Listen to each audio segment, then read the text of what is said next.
A new CNN ORC national poll of Republican voters gives Donald Trump his biggest lead yet. In that poll, he has 39% of the vote, a full 21 points ahead of second-place Ted Cruz, who's at 18, Ben Carson, Marco Rubio at 10, Chris Christie at 5. Rand Paul is actually ahead of Jeb Bush now with 4%, and Jeb Bush all the way down to 3%.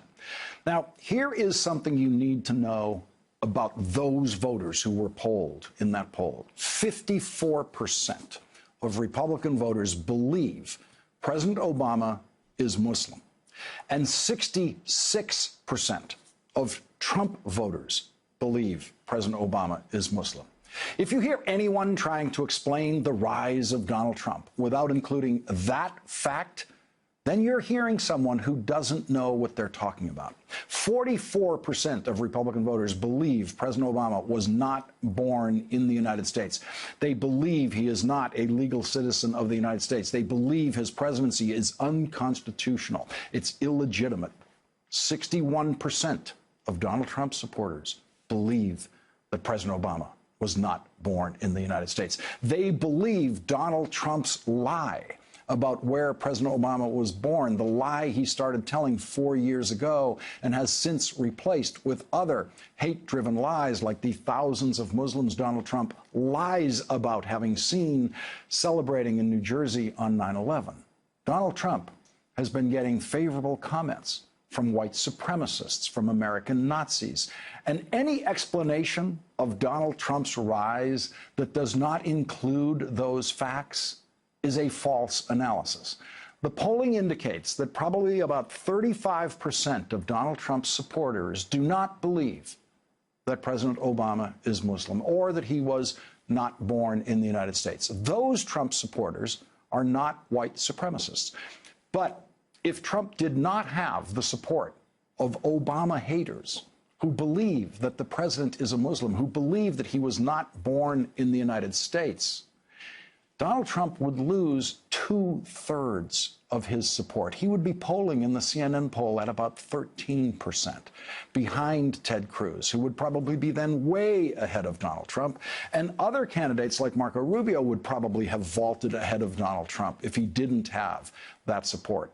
If all Trump had was the support of people who listened to his very few and very shallow policy proposals and liked his insulting and vulgar style. As the world knows by now, Donald Trump used the Yiddish term for penis when referring to Hillary Clinton the other night. For anyone who needed proof of what the word meant, last night we cited Harvard Yiddish scholar Dr. Ruth Weiss, who told us, quote, "The word is a Yiddish vulgarism, vulgar Yiddish term for a penis."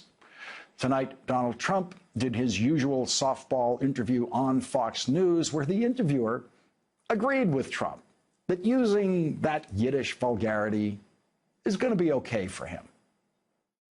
And when I said it, nobody in the audience thought anything about it. They clapped. They didn't view that as being a horrible thing. And then all of a sudden I get back in and people are calling about it. And, you know, when they checked it out, some pretty quality people have been using that term over the years. So I think I probably skirted by that one, Greta. What do you think?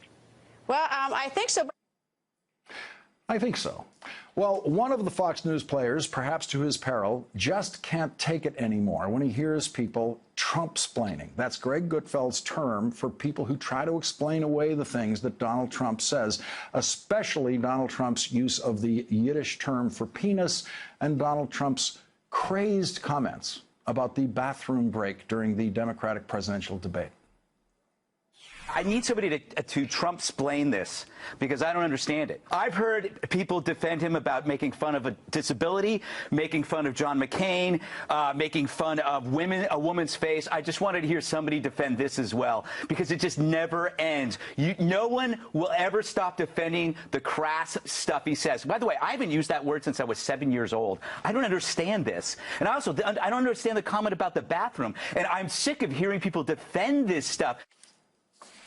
Joining us now, Howard Dean, former governor of Vermont and former chairman of the Democratic National Committee. He's also an MSNBC political analyst. Jonathan Allen, a political reporter and co-author of HRC, State Secrets and the Rebirth of Hillary Clinton. Also with us, Christina Bellantoni, assistant managing editor for politics at the Los Angeles Times. Christina joining me here in the LA studio.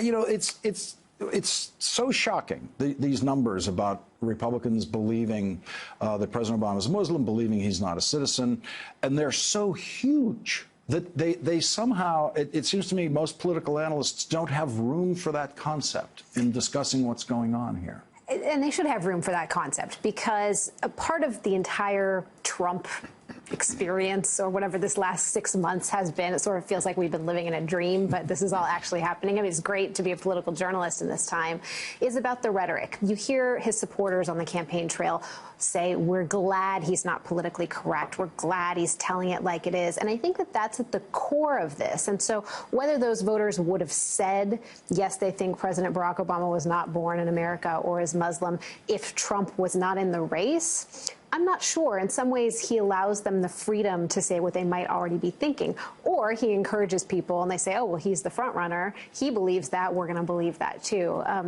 It has been a very strange phenomenon to observe. Howard Dean, we played some video here last night where Bernie Sanders would say something and then Donald Trump would say a pretty messy version of the same thing.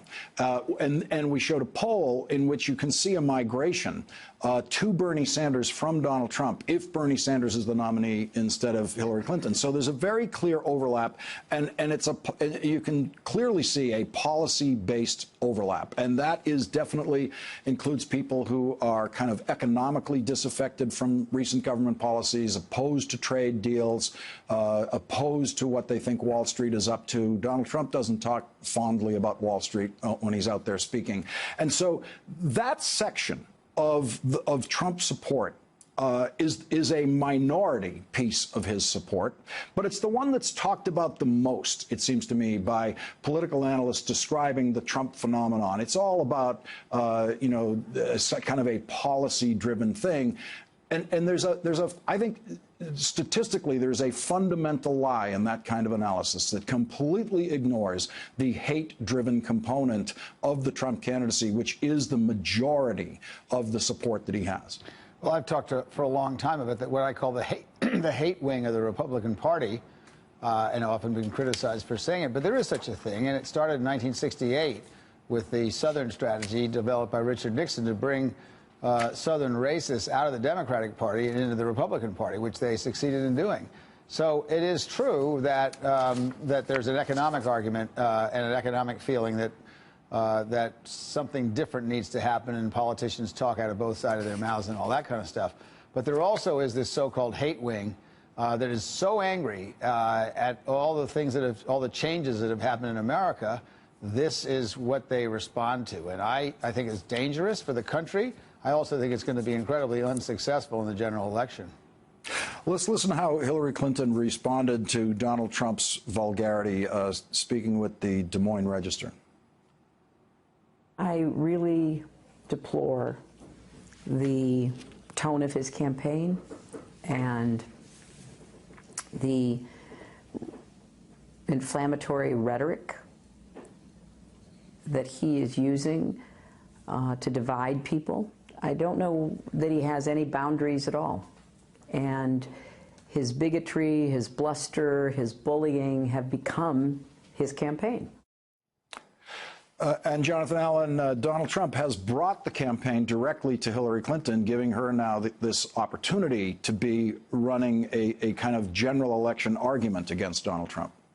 I think one of the key things that Hillary Clinton and her campaign have been trying to do is make the campaign about something other than her, which is why I think Hillary Clinton did not respond directly to Trump's comments, certainly didn't do it immediately. Her campaign asked other people basically to respond to women in particular who felt aggrieved by what Donald Trump had said about Hillary Clinton. So I think you're seeing them try to walk a careful line here where she's sort of marshaling people to respond, but not doing it as much herself. And at the same time, obviously, she couldn't get away with saying absolutely nothing. I think she's trying to make it bigger and say it's not just about her in terms of her having been the object of those comments or the subject of those comments, but also those comments going toward women more broadly, and also that being part of a larger pattern of Trump going after particular groups. And Christina, you know, when I watch Hillary Clinton in that video, it's really striking to me because there's a very private version of her that's on display there that you don't normally get to see. Years ago, I used to see the private version of her rather frequently, and I don't think she in any way is sitting there thinking, I wonder if there's a political benefit to me if I can play this the right way and use this against Trump. That seems to be a woman who is genuinely depressed that this is the political dialogue she's been thrown into in the 21st century in running for president of the United States. I think a lot of people are feeling that right now. Like, this is the conversation that we're having in America about who wants to lead the free world. That's all true. I would agree with you on that. One thing I would say is that it doesn't matter in a sense if she's thinking about the political calculation because the Democrats are thinking about it for her. They know that President Barack Obama won women in 2012, 55% to 44% from Mitt Romney. And that is an area that they can continue to exploit, to use that term, and to say, look, you know, Hillary Clinton is a candidate that not only is a woman, but stands up for women. And look at your Republican Party. Even if Donald Trump does not become that nominee, they are going to attempt to paint every single Republican like him to say, why didn't you denounce him when he said things like this? And the other thing is, I reported this on Saturday night at the debate, ABC, they didn't negotiate terms of who could be at the podium or not. The fact that they started that debate without her was something that they really brushed off. You know, she knew it was 5 minutes, and, you know, that was the issue. They knew that time was tight and it was live TV. That created this entire situation. That's a complete nonsensical thing. We control live TV. If we have a situation here where there's a little bit of a problem in the studio, we can plug in another 30 seconds on a commercial real easily. Exactly. You can do it 2 seconds before you need to do it. They know how to do it. They didn't. But, you know, I don't think, Howard Dean, I don't think to any sane person it mattered even slightly that Hillary Clinton was delayed getting back to the podium through absolutely no fault of her own. I don't think anybody pays attention to any of that kind of stuff. Trump has made it the issue. You know, I think the people who are most distraught about this are actually not women. I think they're mainstream Republicans who are seeing their party fall apart in front of their face and in front of the entire nation. You have two people who I would classify as extremists. Donald Trump because of his behavior and Ted Cruz because of his views leading the Republican Party. It is highly likely that one of the two of them is going to be the nominee.